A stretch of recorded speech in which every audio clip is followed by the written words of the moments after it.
Oremos.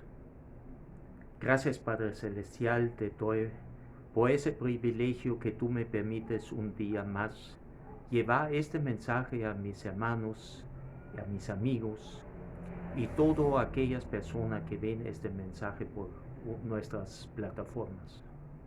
Te pido, Padre Celestial, que tu Santo Espíritu me ayude a exponer tu palabra, que sea palabra tuya que fluya de mi boca y que tu Espíritu tome control de mi mente. En el nombre de Jesús oramos. Amén. Amados, Como introducción al tema de hoy, quisiera recordar varios pasajes bíblicos breves. Hechos 23:11. A la noche siguiente se le presentó el Señor y le dijo: ten ánimo, Pablo, pues como has testificado de mí en Jerusalén, así es necesario que testifiques también en Roma. Hechos 25, versículos 7 al 9. Pero Festo, queriendo congraciarse con los judíos, respondiendo a Pablo, dijo: ¿quieres subir a Jerusalén y allá ser juzgado de estas cosas delante de mí? Cuando éste llegó, lo rodearon los judíos que habían venido de Jerusalén, presentando contra él muchas y graves acusaciones, las cuales no podían probar. Alegando Pablo en su defensa: ni contra la ley de los judíos, ni contra el templo, ni contra César he pecado en nada. Hechos 25, versículos 10 al 11. Pablo dijo: ante el tribunal de César estoy, donde debo ser juzgado.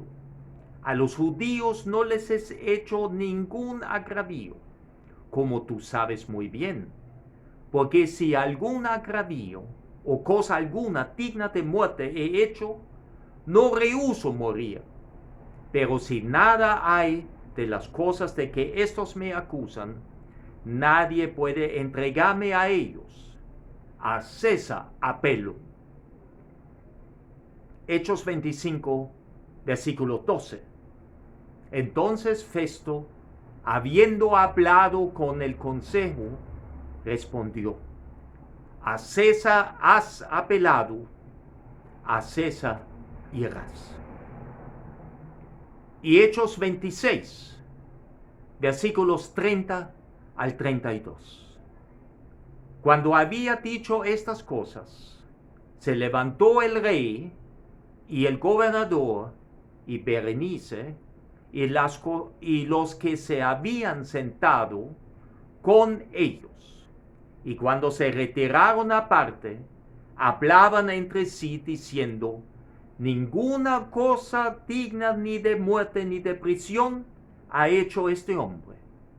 Y Agripa dijo a Festo: ¿podía este hombre ser puesto en libertad si no hubiera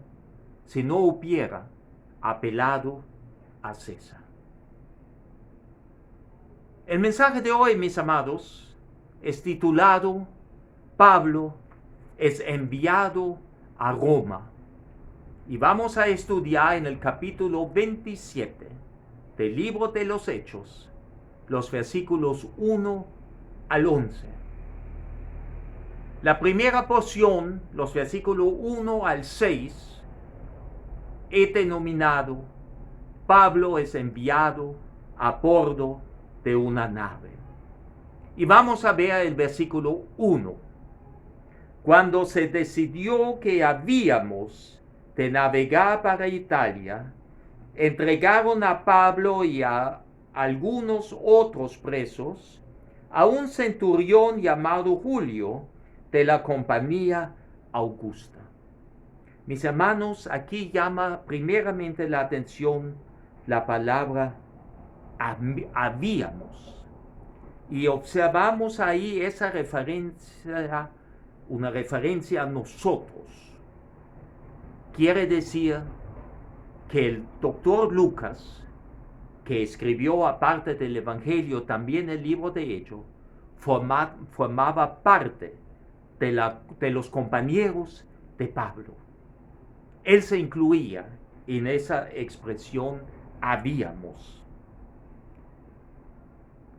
Y no solamente había Pablo en este barco con sus compañeros, sino también otros presos. Y el responsable de los presos era un centurión llamado Julio de la compañía Augusta. Compañía o cohorte era un décimo de una legión y era comandada precisamente por un centurión. En este caso, conocemos el nombre del soldado al mando, que era Julio.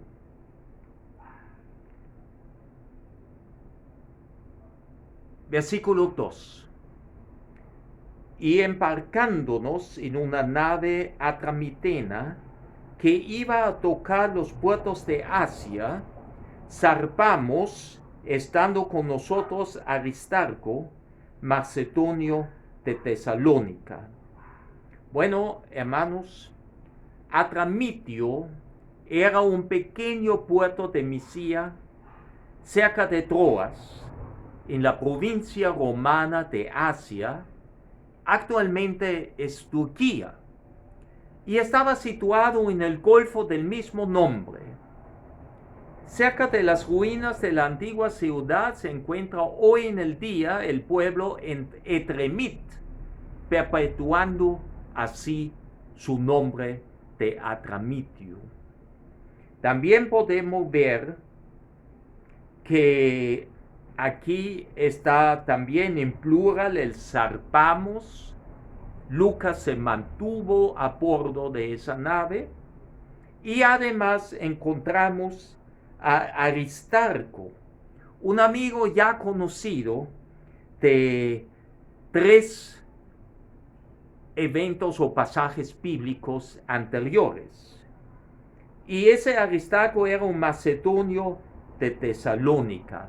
Vamos primero a confirmar en el libro de Hechos, en el capítulo 19, en el versículo 29, y el contexto es ese alboroto en Éfeso, con un platero llamado Demetrio y sus compañeros, que hacían templecillos de la diosa Diana de plata, ¿verdad? Y representaba gran negocio para ellos. Entonces aquí vemos en el versículo 29, y tenemos que recordar, siempre donde estaba Pablo se formaba confusión, tumulto, griterías, los seguidores a favor de Pablo, los otros en contra, los judíos, ¿verdad?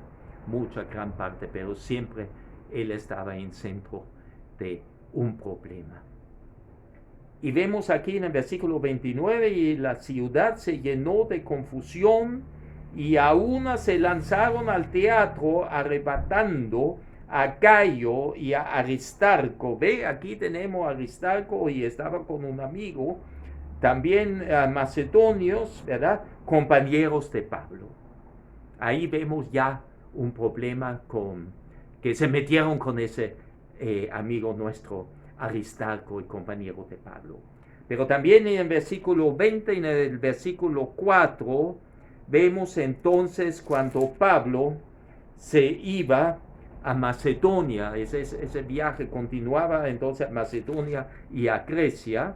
En el versículo 4, y le acompañaron hasta Asia Sópater de Perea, Aristarco, ve, ahí lo tenemos, y Segundo de Tesalónica. Eran 2 de Tesalónica, ahí vemos la ciudad de origen, ¿verdad?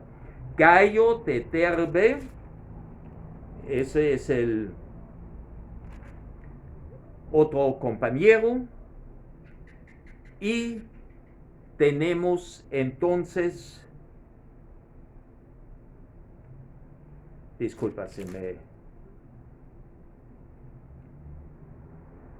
y le acompañaron hasta Asia Sópater de Perea, Aristarco y Segundo de Tesalónica, Gayo de Derbe y Timoteo, y de Asia Tíquico y Trófimo. Y también vemos después en el libro en la carta, mejor dicho, de Pablo a los Colosenses, carta de Pablo a los Colosenses en el capítulo 4, el versículo 10, Aristarco Mi compañero de prisiones os saluda, y Marcos, el sobrino de Bernabé, acerca del cual habéis recibido mandamientos. Si fuere a vosotros, recibidle. Ahí vemos que efectivamente Aristarco acompañó a Pablo hasta Roma y quedó preso con él. Vemos entonces en el siguiente versículo, el versículo 3 del capítulo 27 de Hechos. Al otro día llegamos a Sidón y Julio, tratando humanamente a Pablo, le permitió que fuese a los amigos para ser atendido por ellos. Ahí vemos primeramente la bondad de Julio hacia Pablo. Aquí dice la palabra de Dios que Julio estaba tratando humanamente a Pablo, y Pablo ciertamente fue suministrado por los creyentes del lugar, seguramente con las provisiones necesarias para el viaje a Roma. Y cabe mencionar que Sidón queda aproximadamente ya 112 kilómetros al norte de Cesarea, de donde ellos comenzaron ese viaje marítimo. Versículo 4. Y haciéndonos a la vela desde ahí, navegamos a Sotavento de Chipre, porque los vientos eran contrarios. Sotavento era una medida preventiva. Eso quiere decir que la nave se mantuvo al lado de la isla donde soplaba menos el viento. Sotavento es una expresión marítima en el lenguaje de los navegantes y quiere decir lado opuesto del viento, distante del viento. Y era obviamente una medida de precaución, porque donde hay viento en el mar Mediterráneo, hay entonces muchas olas, y olas altas pueden ser un peligro para cualquier embarcación, pérdida de la nave, pérdida de mercancía y pérdida de vidas humanas. Versículo 5. Habiendo atravesado el mar frente a Cilicia y Panfilia, arribamos a Mira, ciudad de Licia. Licia era uno de los puertos principales de la flota de granos del Imperio Romano. Las naves traían granos desde Egipto a Italia. Era un puerto comercial importante para el suministro de granos para Italia, para Roma, para el imperio.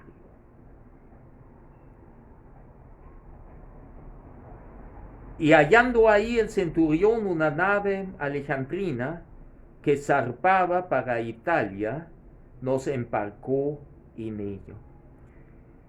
Ahí vemos que ese centurión estaba buscando una nave alejandrina. Tal vez era, ciertamente era una nave imperial para transportar grano egipcio, porque Alejandría, la ciudad de Egipto, un puerto muy importante, y yo puedo imaginarme que esa nave alejandrina tal vez estaba más grande, más fuerte, con más resistencia para un viaje tan largo en ese tiempo hasta llegar a Italia. Y como el centurión era oficial del Imperio Romano, era el de más alto rango, y tenía la capacidad de decidir que los presos y Pablo y toda su comitiva se empacaran en ella. Y ahora en los versículos 7 al 11 vemos un viaje tempestuoso. Versículo 7. Navegando muchos días despacio y llegando a duras penas frente a Cnido, porque nos impedía el viento, navegamos a Sotavento de Creta frente a Salmón. Aquí vemos esa lucha contra esos vientos adversos. El progreso era lento, era despacio, y llegando a duras penas, con mucho esfuerzo, llegaron a Cnido. Cnido era también un puerto que atendía embarcaciones de grano. Ellos seguían una ruta, ¿verdad? Y tenían sus puertos. Pero observamos aquí definitivamente a la mitad de ese versículo 7, porque los impedía el viento. El viento era un gran impedimento de un progreso rápido, seguro, calmado, muy contrario al comienzo del viaje, que parece era mucho más tranquilo. Y también ahí vemos que tuvieron que navegar a Sotavento de Creta, o sea, en protección cerca de la costa de Creta, alejado de donde viene el viento. Entonces llegaron frente a Salmón. Salmón es un promontorio de la costa de Creta. Versículo 8. Y costeándola con dificultad, llegamos a un lugar que llaman Buenos Puertos, cerca del cual estaba la ciudad de Lasea. Aquí vemos que cuando hay mucho viento contrario, muchos vientos fuertes, había que navegar cerca de la costa, y ahí estaban costeando la isla de Creta en relativamente aguas más tranquilas. Y vemos que llegaron a un lugar que se llama Buenos Puertos. Parece una bahía o un lugar bastante protegido, donde no llegaba tanto viento y las olas no llegaron con ese ímpetu fuerte y peligroso, sino estaban más bien las aguas tranquilas, porque el mismo nombre Buenos Puertos nos indica eso. Y llegaron entonces cerca a esa ciudad Lasea. En el versículo 8 podemos ver que las dificultades por los vientos siguen, y eso era el peligro. Y vemos ahora en el versículo 9, mis amados, y habiendo pasado mucho tiempo y siendo ya peligrosa la navegación, por haber pasado ya el ayuno, Pablo les amonestaba. Quiero decir que quedaron bastante días en este lugar, porque esa expresión, primeramente, y habiendo pasado mucho tiempo, eso no era solamente de un día al otro, 2, 3 días, sino parece muchos días o semanas, quién sabe. Y siendo ya peligrosa la navegación, porque vamos a ver luego que esos vientos definitivamente se fortalecieron y eran una gran amenaza para esa embarcación. Y aquí llama ahora la atención por haber pasado ya el ayuno. Pasado ya el ayuno, tenemos que buscar, por favor, en el libro de Levíticos. En el Pentateuco, los primeros 5 libros de la Biblia, escribió Moisés. Y en el libro de Levíticos, en el capítulo 23, vamos a ver, por favor, los versículos 26 al 32 sobre eso del ayuno. Levíticos 23, versículos 26 al 32. También habló Jehová a Moisés diciendo: a los 10 días de este mes séptimo será el día de expiación. Tendréis santa convocación y afligiréis vuestras almas y ofreceréis ofrenda encendida a Jehová. Ningún trabajo haréis en este día, porque es día de expiación, para reconciliaros delante de Jehová vuestro Dios. Porque toda persona que no se afligiere en este mismo día será cortado de su pueblo. Y cualquiera persona que hiciere trabajo alguno en este día, yo destruiré a tal persona de entre su pueblo. Ningún trabajo haréis, estatuto perpetuo es por vuestras generaciones, en donde quiera que habitéis. Día de reposo será a vosotros, y afligiréis vuestras almas, comenzando a los 9 días del mes en la tarde, de tarde a tarde, guardaréis vuestro reposo. Podemos decir por el calendario hebreo, por el calendario judío, por el calendario de los israelitas, esa fecha era movible y siempre caía entre septiembre y octubre. Pero tenemos que recordar que en esta área, entre mediados de septiembre y mediados de noviembre, hay vientos muy fuertes. Y tenemos que recordar que el viernes pasado, en esa área, en Grecia, hubo un huracán con pérdidas grandes y hasta pérdida de vidas humanas. Eso es un fenómeno climático todos los años. Entre mediados de septiembre y mediados de noviembre hay fortísimos vientos, olas hasta de 6 metros de altura, como este año en ese huracán, y se pueden imaginar qué significan olas de 6 metros de altura en este tiempo para un barco de vela apoyado por remos. Luego de mediados de noviembre ya cesa el viento aproximadamente hasta febrero.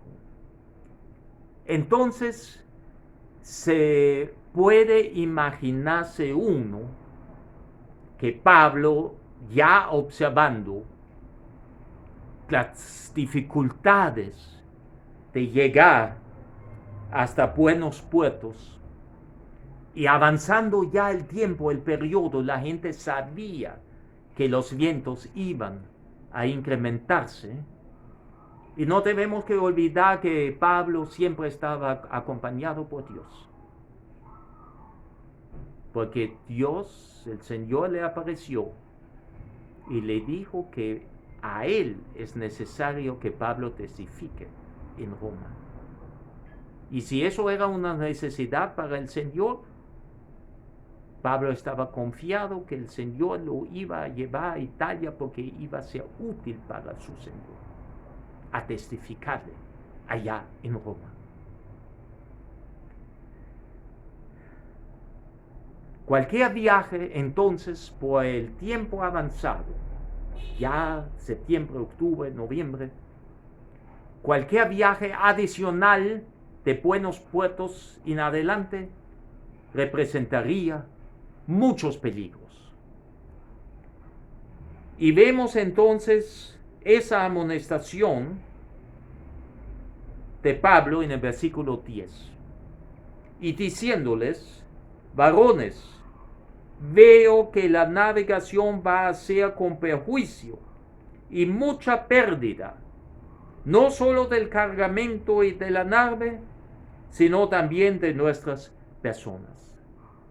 Hermanos, Pablo ciertamente da un consejo sabio, basado en lo avanzado de la estación y las dificultades ya experimentadas, y él exhorta que será mejor pasar el invierno en el puerto de Buenos Puertos.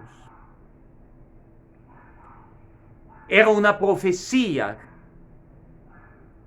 que él veía pérdidas enormes, que no solamente iba a naufragar ese barco y que se iba a perder todo el cargamento, sino también iban a haber pérdidas humanas, de la vida humana. Y vamos al versículo 11.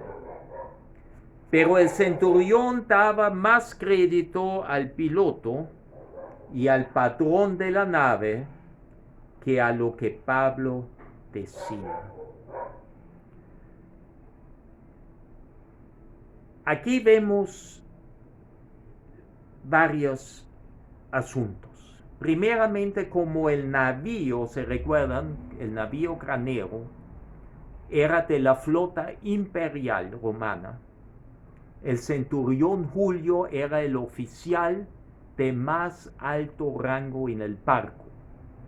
Por ende, él tenía el poder de decidir.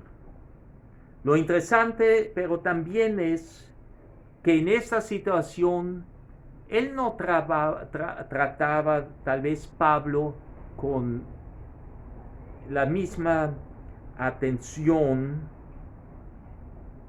que con ese trato humanamente como lo hizo al principio del viaje, sino él daba más crédito al piloto y al patrón de la nave que a las advertencias de Pablo.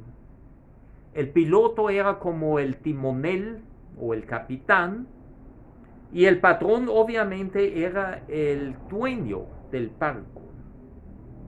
Y yo puedo imaginarme que el patrón estaba apurado de entregar esa carga, el cargamento, allá en Italia, para poder también cobrar el flete y cualquier otro dinero. No estaba dispuesto de sufragar de su propio bolsillo invernar allá en Buenos Puertos. Él estaba por razones económicas, apurado de llegar a Italia. Y obviamente tomaron la decisión de seguir el viaje.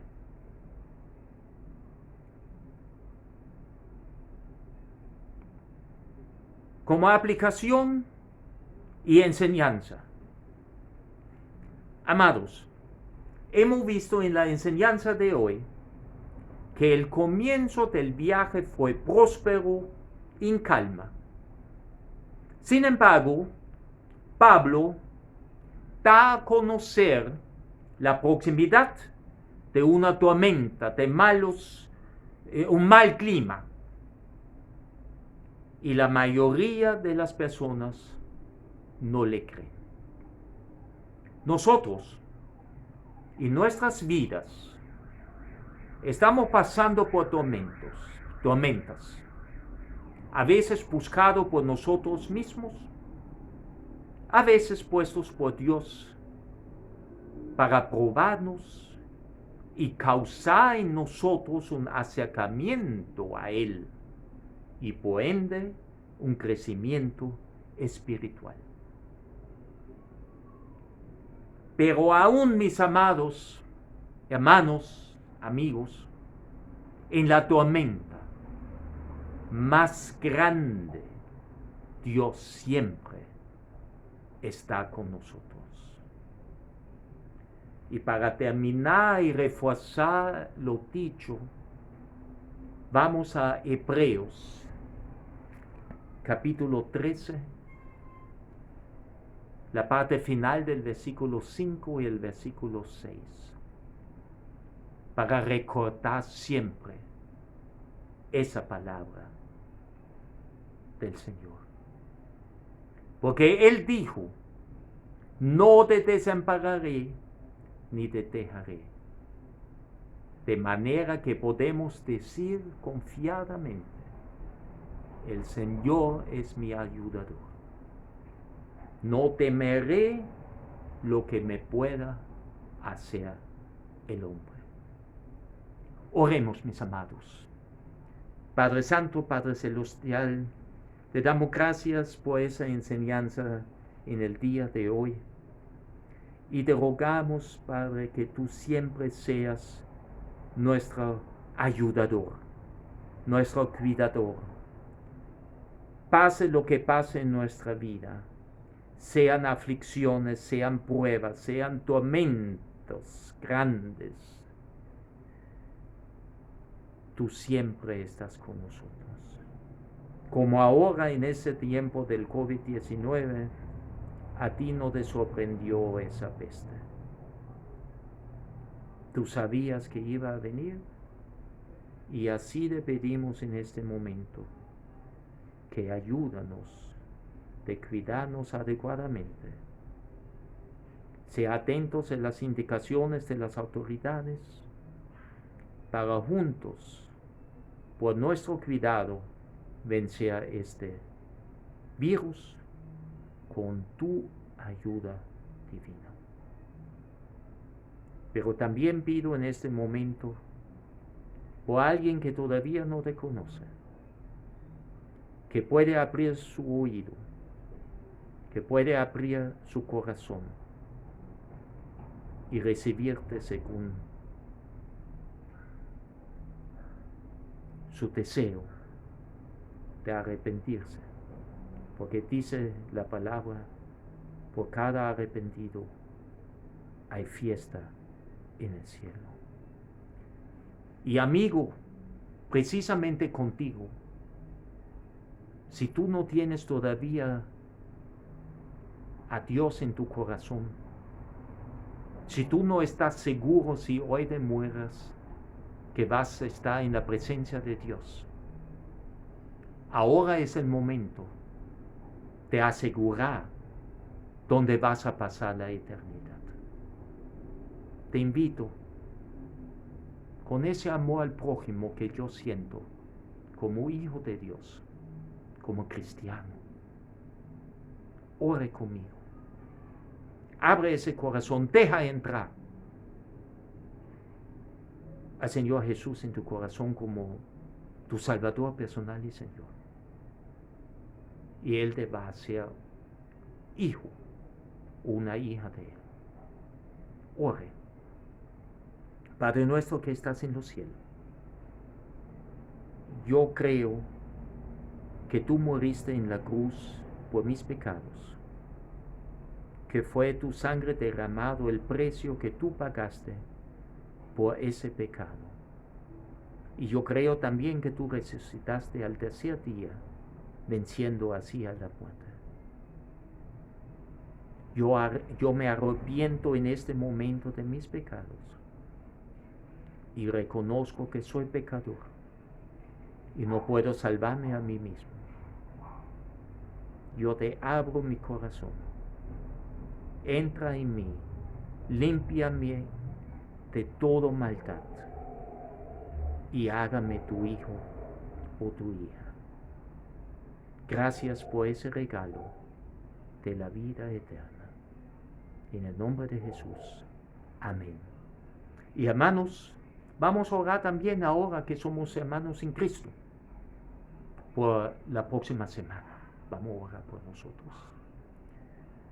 Padre Celestial, te damos gracias una vez más por ese hermoso tiempo que tú nos permitiste congregarnos en tu santo nombre.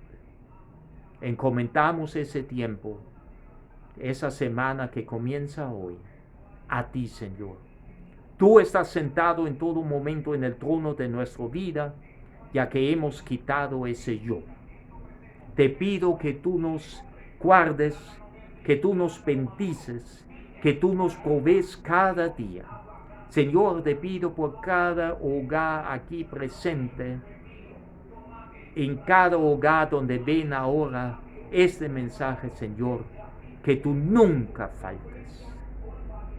Permítanos también que todas las cosas que hagamos nos lleva a buen éxito. En el nombre de Jesús oramos. Amén.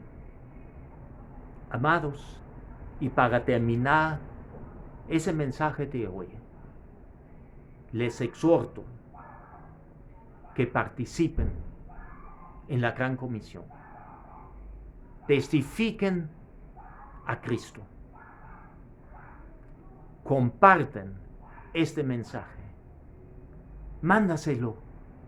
Los links de Facebook, de YouTube, a sus contactos.